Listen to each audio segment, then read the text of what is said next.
இன்னைக்கு நம்ம சேனல்ல இட்லி, தோசை, சாதம், சப்பாத்தி இது எல்லாத்துக்குமே ஏற்ற மாதிரி ஒரு சூப்பரான சிக்கன் கிரேவி பண்ண போறோம்.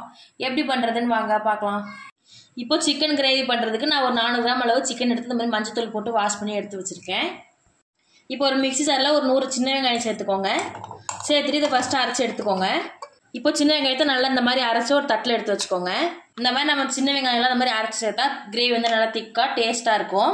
இப்போ இந்த வெங்காயம் அரைச்சி வச்ச ஜார்லேயே 3 தக்காளி சேர்த்துக்கோங்க. சின்னதாக இருக்கனால 3 தக்காளி சேர்த்துருக்கேன். பெருசாக இருந்தால் 2 தக்காளி சேர்த்துட்டு இதே இப்போ நல்லா அரைச்சி எடுத்துக்கோங்க. இப்போ தக்காளி நல்லா இந்த அளவுக்கு வலுவலுன்னு அரைச்சி எடுத்துக்கோங்க. இப்போ அடுப்பில் ஒரு கடாயை வச்சு 3 டேபிள் ஸ்பூன் அளவு எண்ணெய் சேர்த்துக்கோங்க. இப்போ எண்ணெய் நல்லா சூடானதும் 2 பெரிய வெங்காயத்தை நீளமாக கட் பண்ணி சேர்த்துக்கோங்க. கூடவே ஒரு கொத்து கருவேப்பிலை சேர்த்துக்கோங்க. இப்போ வெங்காயத்தை வந்து நல்லா வதக்கி விட்டுக்கோங்க.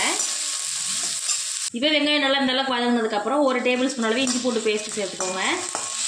இஞ்சி பூண்டு பேஸ்ட்டு சேர்த்துட்டு கல் உப்பு சேர்த்துக்கோங்க தேவையான அளவு. நம்ம அரைச்சி வச்சுருக்க சின்ன வெங்காயத்தை சேர்த்துக்கோங்க. சேர்த்துட்டு இப்போ இது ரெண்டையுமே நல்லா பச்சை வாசனை போகிற வரைக்கும் வதக்கி விட்டுக்கோங்க. நம்ம கல் உப்பு சேர்த்து வதக்கும் போது இஞ்சி பூண்டு வந்து ஒட்டாமல் வரும். கடாயில் ஒட்டாது இஞ்சி பூண்டு. நல்லா பச்சை வாசனை போகிற வரைக்கும் நல்லா வதங்கி வரும். கல் உப்பு சேர்த்து இந்த மாதிரி வதக்கி பாருங்கள். கொஞ்சம் கூட இஞ்சி பூண்டு வந்து கடாயில் ஒட்டவே ஒட்டாது. இப்போ நல்லா இஞ்சி பூண்டும் நம்ம சேர்த்த சின்ன வெங்காயமும் நல்லா பச்சை வாசனை போகிற வரைக்கும் வதங்கிடுச்சு. இப்போ இது கூட நம்ம அரைச்சி வச்சுருக்க தக்காளியை சேர்த்துக்கோங்க. தக்காளி சேர்த்துட்டு இந்த ஜார்லேயே கொஞ்சமாக தண்ணி சேர்த்து கலந்து வச்சுக்கோங்க. அப்புறமா சேர்த்துக்கலாம். சேர்த்துட்டு ஒரு 3 நிமிஷத்துலேருந்து 4 நிமிஷம் வரைக்கும் நல்லா வதக்கி விட்டுக்கோங்க. அப்போ தக்காளியோட பச்சை வாசனை போகும் நல்லா. இப்போ நல்லா தக்காளி நல்லா பச்சை வாசனை போகிற வரைக்கும் நல்லா வதங்கிடுச்சு. இப்போ நம்ம எடுத்து வச்சுருக்க சிக்கனை சேர்த்துக்கோங்க. சிக்கனை சேர்த்து நல்லா வதக்கி விட்டுக்கோங்க. இப்போ சிக்கனை சேர்த்துட்டு கொஞ்சமாக மஞ்சத்தூள் சேர்த்துக்கோங்க. நம்ம ஏற்கனவே மஞ்சத்தூள் போட்டு வாஷ் பண்ணி தான் எடுத்துருக்கோம். இருந்தாலும் கொஞ்சமாக மஞ்சத்தூள் சேர்த்துட்டு நல்லா கலந்து விட்டுட்டு இப்போ மூடி போட்டு மூடி வச்சுருங்க. இப்போ நம்ம இதில் தண்ணி எதுவுமே சேர்க்க வேண்டாம். மூடி போட்டு வச்சிடலாம். ஒரு 5 நிமிஷம் வேகட்டும். நல்லா மூடி வச்சு ஒரு 5 நிமிஷம் வேக வச்சோம். நல்லா வெந்துருச்சு. இப்போ மிளகாத்தூள் சேர்த்துக்கோங்க 1 டீஸ்பூன் அளவு. கூடவே 1 டேபிள் ஸ்பூன் அளவு சிக்கன் மசாலா சேர்த்துக்கோங்க. அடுத்ததாக 1 டேபிள் ஸ்பூன் அளவு மல்லித்தூள் சேர்த்துக்கோங்க. இப்போ எல்லாத்தையும் சேர்த்துட்டு நல்லா கலந்து விட்டுக்கோங்க.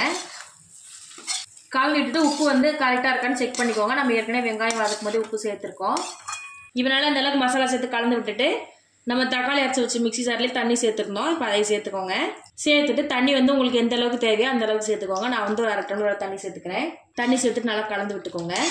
உங்களுக்கு திக்காக வேணும்னா தண்ணி கொஞ்சம் கம்மியாக சேர்த்துக்கோங்க. இல்லைனா நல்லா எல்லாத்துக்கும் ஊற்றி சாப்பிட்ற மாதிரி வேணும்னா தண்ணி கொஞ்சம் நல்லாவே சேர்த்துக்கோங்க. இப்போ நல்லா மசாலாவெல்லாம் சேர்த்து நல்லா கலந்து விட்டுட்டு மறுபடியும் ஒரு 5 நிமிஷத்துக்கு மூடி வச்சு வேக வச்சுக்கோங்க. மசாலா பச்சை வாசனையெல்லாம் போட்டும். இப்போ நல்லா 5 நிமிஷம் மூடி போட்டு வச்சாச்சு. மசாலா பச்சை வாசனைலாம் போய் சிக்கன் நல்லா வெந்துருச்சு. இப்போ கடைசியாக கொத்தமல்லி தழை சேர்த்துட்டு அடுப்பு ஆஃப் பண்ணிடுங்க. அடுப்பு ஆஃப் பண்ணிவிட்டு இப்போ நல்லா கலந்து விட்டுக்கோங்க. அவ்வளோதான். இட்லி, தோசை, சாதம், சப்பாத்தி இது எல்லாத்துக்கும் ஏற்ற மாதிரி ஒரு சூப்பரான சிக்கன் கிரேவி ரெடி ஆயிடுச்சு. கண்டிப்பாக இதே மாதிரி நீங்களும் ட்ரை பண்ணி பாருங்கள். இந்த வீடியோ உங்களுக்கு பிடிச்சா லைக் பண்ணுங்கள், கமெண்ட் பண்ணுங்கள், ஷேர் பண்ணுங்கள். மறக்காம மதுரை சமையல் சேனலை சப்ஸ்கிரைப் பண்ணுங்கள். இதே மாதிரி ஒரு சூப்பரான ரெசிபியோட அடுத்த வீடியோவில் சந்திப்போம். தேங்க்யூ.